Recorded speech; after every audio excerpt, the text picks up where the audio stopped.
Tafkin tu. Tiba-tiba hari kita nak putus nyawa, kalimah la ilaha illallah kita dengar di telinga kita, akhirnya kalimah tersebut kita dah nak lafaz. Berdebar ni hanya Allah Ta'ala je tahu. Pasal apa Allah Ta'ala kunci tu lidah tu? Pasal apa Allah Ta'ala beri berat tu lidah nak sebut kalimah tu? Di antara dia, kenapa? Muderhaka kepada mak dan ayah. Muslimat ada buat slide apa, lepas ni telefon balik. Sudahlah, saya pesan saya muslimat dengan mak dengan ayah ni tolong dia. Ada sumbing sikit-sikit apa tolak tepi dah. Pasal apa?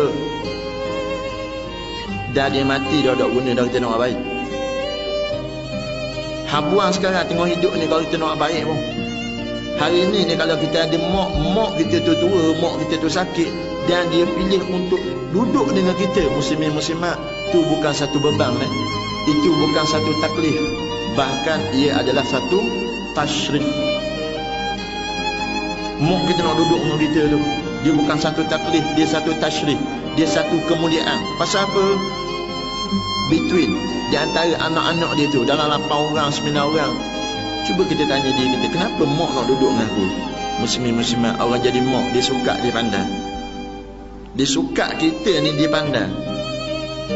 Bukan kata dia nak berayi anak dia ni, berayi, tapi antara tu ada something yang kata dia dengan kita ni match. Ada sesuatu yang kata dia dengan kita ni match. Muslimat ada mak dia jaga betul-betul lah. Mandi mak kita ni tak sampai lagi masa tu tak sampai lagi. Mak kita mandi kita beribu-ribu kali dah. Mak kita mandi kita nak boleh kebesar ni muslimat duk mandi ke kita ni beribu-ribu kali dah. Kadang-kadang hari kematian ni kita duk tengok tangan dia ni, siapa-siapa daripada tempat kerja balik masuk dalam rumah siap salerah belaka dah. Nampak satu jasad yang kata tertutup dengan kain batik lepas. Muslimat terlambatlah nak baik. Bila kita balik, mak kita tahu-tahu dapat panggilan, bang, mak mati dah ni. Kita yang kata duduk di Kuala Lumpur bergegah balik terus ni ke Kuantan. Balik ke Kuantan, balik ke Tanjung Lumpur, balik ke Balok, balik ke mana-mana tempat yang kata mak kita, tempat yang kata kita dilahirkan dulu. Masuk di rumah yang kata tempat kita dilahirkan dulu. Masuk dalam rumah, tengok-tengok satu jasad duduk di tengah rumah, sudah ditutupi dengan kain lepas, kain batik lepas. Allah Rabbi, muslimat mata tu, masa tu mata tangkap ni kaki tak boleh nak langkah ni, kaki ni tak boleh nak langkah ni.